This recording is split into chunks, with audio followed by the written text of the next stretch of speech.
Hi, welcome to A Gray Barn Rising. I'm reading the poems this evening of the American poet Wendell Berry. Wendell Berry was born in 1934, and he's lived most of his life in Henry County, Kentucky, where he farms.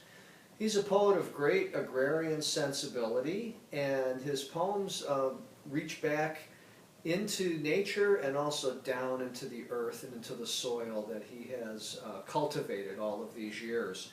I'd like to begin with a poem of his from an early book entitled, appropriately, Farming, a Handbook. And I'd like to begin with this poem because it's been raining off and on most of the day here today in Fort Wayne, which made me think about this poem, entitled, appropriately, Rain. It is a day of the earth's renewing without any man's doing or help. Though I have fields, I do not go out to work in them. Though I have crops standing in rows, I do not go out to look at them or gather what has ripened or hoe the weeds from the box. Though I have animals, I stay dry in the house while they graze in the wet. Though I have buildings, they stand closed under their roofs. Though I have fences, they go without me. My life stands in place, covered like a hayrick or a mushroom.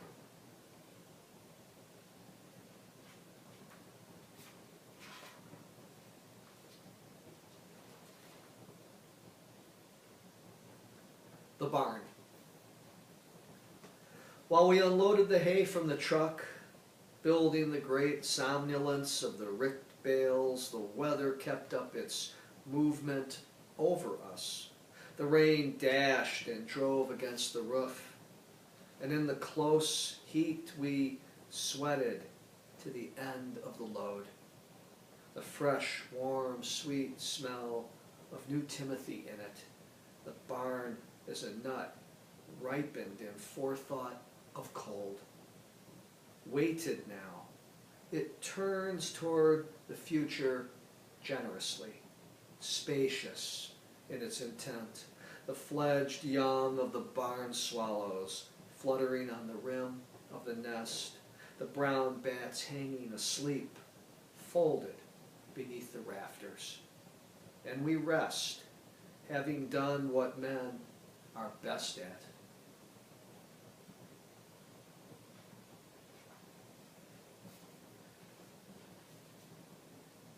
The sorrel filly.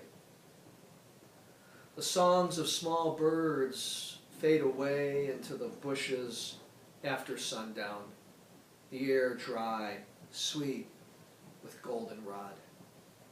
Beside the path suddenly, bright asters flare in the dusk. The aged voices of a few crickets thread the silence. It is a quiet I love, though my life too often drives me through it deaf. Busy with costs and losses, I waste the time I have to be here, a time blessed beyond my deserts, as I know, if only I would keep aware. The leaves rest in the air, perfectly still. I would like them to rest in my mind, as still, as simply spaced. As I approach, the sorrel filly looks up from her grazing, poised there, light on the slope as a young apple tree. A week ago, I took her away to sell and failed to get my price and brought her home again. Now, in the quiet, I stand and look at her a long time, glad to have recovered what is lost in the exchange of something for money.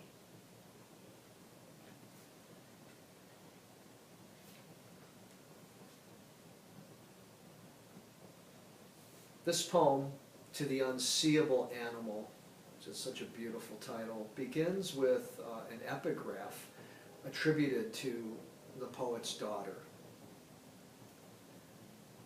Not by name, it simply says my daughter and then the epigraph. I hope there's an animal somewhere that nobody has ever seen, and I hope nobody ever sees it.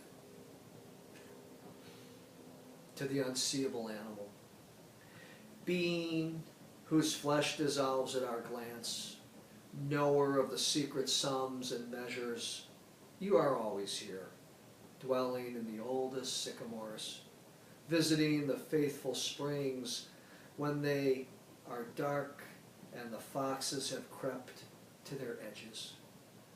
I have come upon pools in streams, places overgrown with the wood's shadow, where I knew you had rested, watching the little fish hang still in the flow.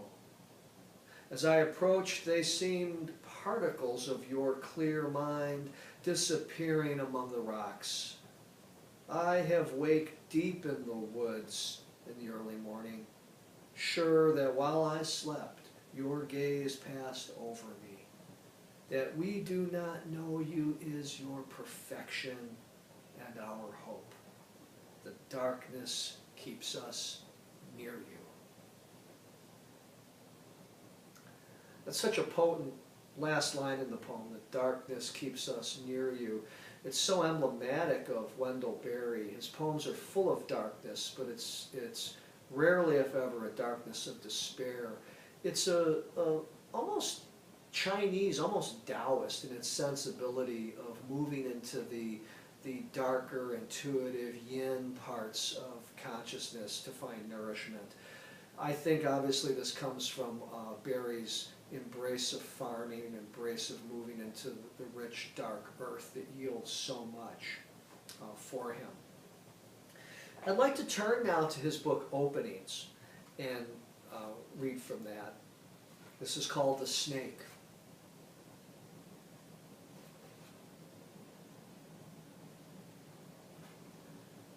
At the end of October, I found on the floor of the woods a small snake whose back was patterned with the dark of the dead leaves he lay on. His body was thickened with a mouse or small bird. He was cold, so stuporous with his full belly and the fall air that he hardly troubled to flicker his tongue.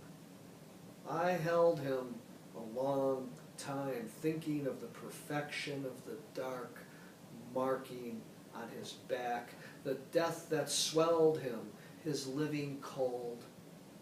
Now the cold of him stays in my hand, and I think of him lying below the frost, big with a death to nourish him during a long sleep.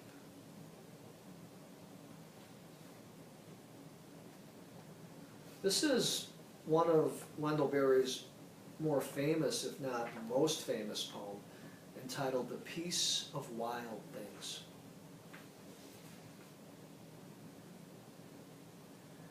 When despair for the world grows in me, and I wake in the night at the least sound in fear of what my life and my children's lives may be, I go and lie down where the wood drake rests in his beauty on the water, and the great heron feeds.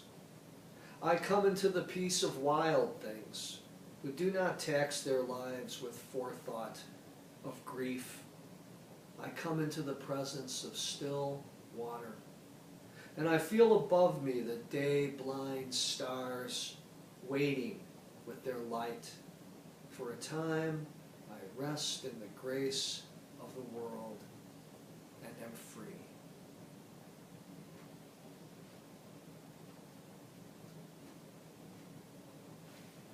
That freedom for Berry comes in many forms, one of which is to reconstitute descent, darkness, even death into something nourishing and generative, which I think he certainly does in this poem entitled The Dead Calf. Dead at the pasture edge, his head is without eyes, becalmed on the grass. There was no escaping the heaviness that came on him, the darkness that rose under his belly as though he stood in a black, sucking pool. earth's weight grew in him, and he lay down. As he died, a great bird took his eyes. Where is the horror in it? Not in him, for he came to it as a shadow into the night. It was nameless and familiar.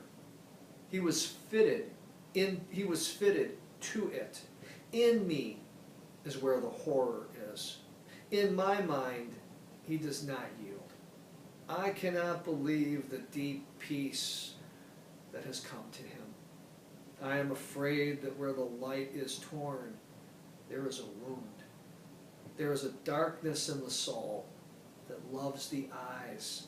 There is a light in the mind that sees only light and will not enter the darkness. But I would have a darkness in my mind, like the dark the dead calf makes for a time on the grass where he lies, and will make in the earth as he is carried down. May all dead things lie down in me and be at peace as in the ground. There's this wonderful transparency of consciousness in Wendell Berry that I simply adore. The idea that the poet becomes the earth, but also in this poem that the poet takes on the work of the earth and becomes the ground of nourishment and the ground of replenishment, that Wendell Berry as a speaker in this poem even takes on the sadness and the grief and the darkness in order to reconstitute it. Very powerful thread in his work, and certainly in that poem. I'd like to turn now to my very favorite book of Wendell Berry's, and that is The Country of Marriage. This is a book that, as I see from the cover, cost $2.50. I remember buying this book in the early 80s in Boulder, Colorado, and I remember where I bought it, what bookstore I bought it from, and I remember this was the early 80s, and as I opened the book to look at some poems today, I see that Wendell Berry signed this book for me when I heard him read in Fort Collins, Colorado in 1984.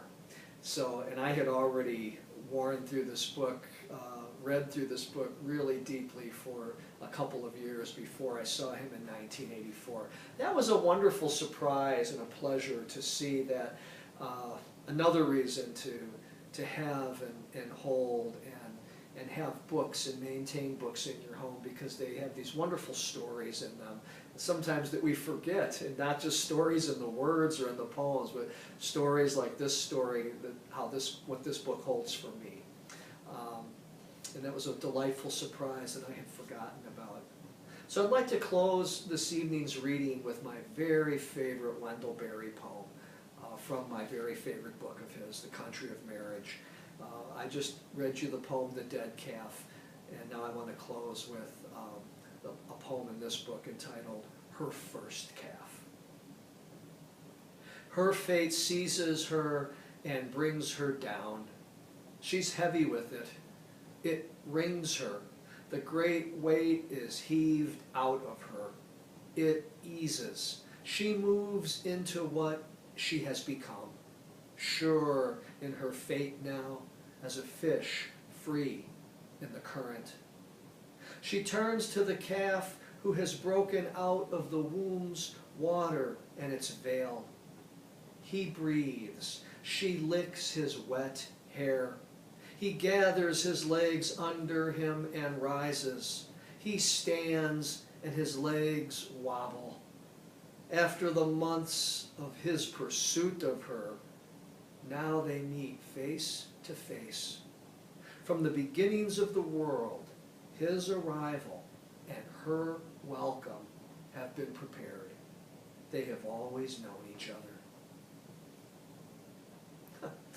What a closing. From the beginnings of the world, his arrival and her welcome have been prepared. They have always known each other. I think that's a thread in Wendell Berry's work, that idea that all the living things in the world have a purpose and a place, and that we have known the living things and the animals and the plants and the soil forever, and those beings and that life inside those, the animals and the plants and the soil, have also known us too. Very marvelous vision of the world. I read from 3 individual collections, but I'd like to, and again, Farming a Handbook, Openings, and of course the spectacular The Country of Marriage. But also I'd like to call your attention to his collections, because here's a book of his collected poems from 1957 to 1982. All 3 of these books are gathered in this book. And also Counterpoint Press has been resuscitating the work of Wendell Berry. They brought out the new collected poems beyond those collected in 1982, but including those. They brought this out a couple years ago. They also brought together a collection of his poems entitled Sabbaths, and they brought this out, I believe it was last year. And just recently they've pulled together the correspondence of Wendell Berry and the poet Gary Snyder. And I've been reading through this book of late too. It's wonderful to see the beginnings of their friendship and how their correspondence has developed over the years. So there's so much work of Wendell Berry's that is available, and these are just a few of the poems that I thought you might enjoy this evening.